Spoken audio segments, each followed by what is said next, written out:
And it's my pleasure now to introduce our co-host, Caroline Kisco from the Kennel Club. Morning, everybody. I just wanted to introduce the other people here from the Kennel Club. We're quite small in comparison to the rest of the audience, so there are only 3 of us here. Sorry, that's not quite true. There are 4 because we take Steve Jenkinson under our wing as well. But Izzy Cook, who's from our parliamentary team, who does a lot of lobbying and has been very much involved in this, and Bill Lambert, who is our head of health and welfare. Again, actually, Bill's a local as well as I am, very much involved in the local area as well as involved in health and welfare, obviously, at the Kennel Club. So all very much involved in this type of thing, very keen on the forest, local people, so we know Thetford Forest as well. Mike mentioned the Kennel Club FC Concordat, which we first signed in 2005. We renewed it in 2014, and it is all about best practice and working together. Again, very important for all of us, I believe, because more than half of the people that come into the forest do so with a dog in one role or another, and it's quite a high percentage of people that actually are here with dogs and for whom the forest is key to their recreation. We are also in the throes of drafting, in the final throes of drafting a master agreement for canine sports events in Scotland with the Forestry Commission there. That's about to be signed off, and it gives a basis for all sporting events with dogs up in Scotland.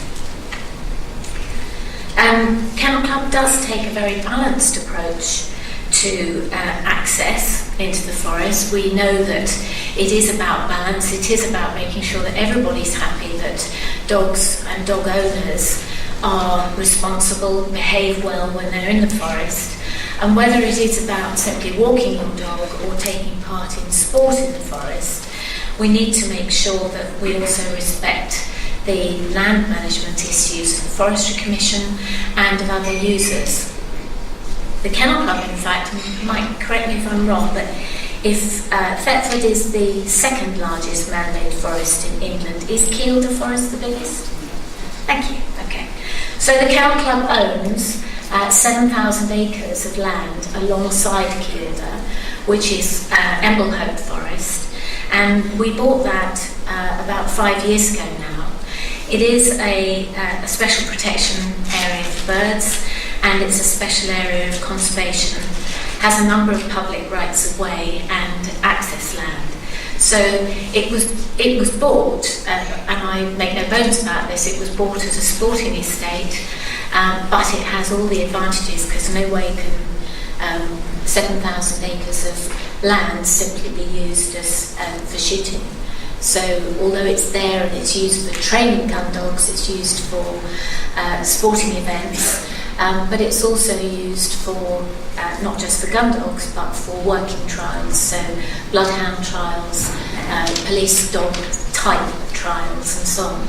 And to us it's I suppose it's a whole new ball game for the Kennel Club, because the Kennel Club is very much about offices and admin and so on, and I'll go into that in a moment. But Emblehope has actually given us the opportunity really to have far more hands-on ownership of a piece of land, large piece of land, and it's brought its own issues with it, so we can sympathise a little bit more with the work that you guys are doing. We're not anti-restrictions. Where those restrictions are appropriate and they're proportionate, then we do believe that we should be looking for good practice throughout, and reflective of Natural England's least restrictive principles in an area like Emblehope, but also in the behaviour of dog people throughout the country, wherever it is that we're undertaking sports and events. So to talk a little bit about what the Kennel Club is, it was established in 1874, so somewhat before the Forestry Commission, but it was established really as a registration body for pedigree dogs. I think the vast majority of people actually view the Kennel Club as being about pedigree dogs, but actually we're about all dogs.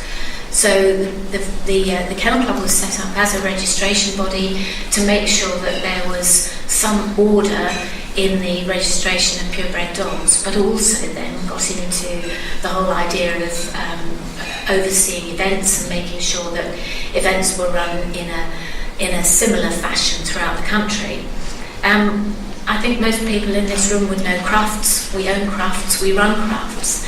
And while Crufts has been going for over a century, we've actually only owned it since just after the war, when Mrs. Charles Cruft decided to give it up because her husband had died pre-war, and it was really becoming too much for her. So the Kennel Club took it over.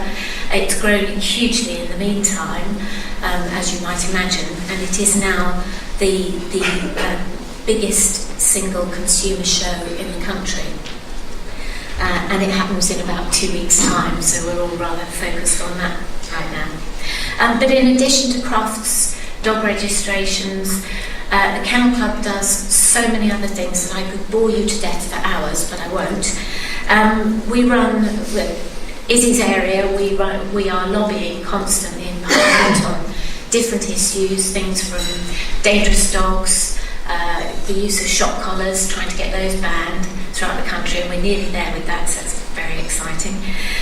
But we also manage programs like the Good Citizen Dog Training Scheme. It's the largest dog training scheme for ordinary pet dogs in the country, and it's run by 1,000 different dog clubs all around the UK. And it's intended for your average pet dog owner. And it is intended to produce good citizens at the end of it, so that people can take their dogs anywhere and the dog will behave sensibly. We also run but we do run the largest microchipping database in the country, which is called Petlog. And obviously since 2017, when the law was changed to make microchipping compulsory, that has become a very busy part of our business. We also run, the Kennel Club is actually divided into 3 different parts. So it is a London club. It's a proper London club. It's a Mayfair club. It has club rooms. It has a restaurant. It has proper armchairs, leather armchairs, and so on. It doesn't quite have a smoking room anymore, but it is a London club. It has a very small membership, but it has a huge number of people that are associated with the Kennel Club that breed dogs and take part in our many events.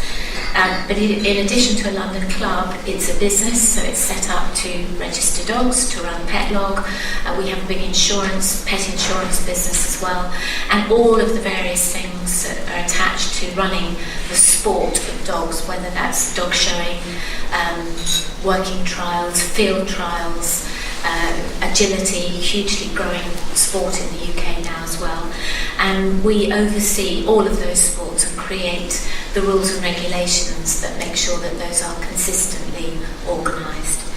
And then in addition to being a business, it has a charity. It actually has 2 charities, but the main charity is intended to receive our profits at the end of the year, and those profits then go into good things for dogs, and whether those are supporting welfare charities like hearing dogs, dogs for the disabled, guide dogs and so on, or rescue kennels, it is also there to, and this is one of our very unique things that we do, we put a huge amount of money every year into research into dog diseases.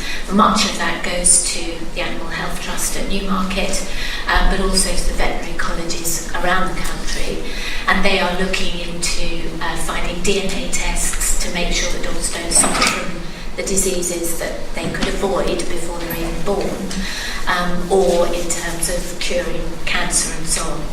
So the charitable trust is there for that purpose, and then we also have an education trust which owns a large building that we have at Stoneleigh. And Stoneleigh is really, it's an events centre, so it can host small dog shows, dog training classes, seminars and so on.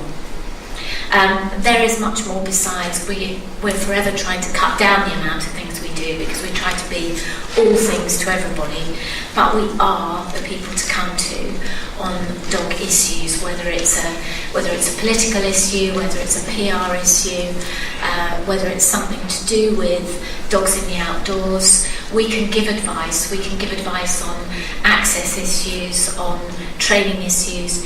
If you need it, we are there, and we're very, very happy to help and to talk to people and try to do the right things for dogs.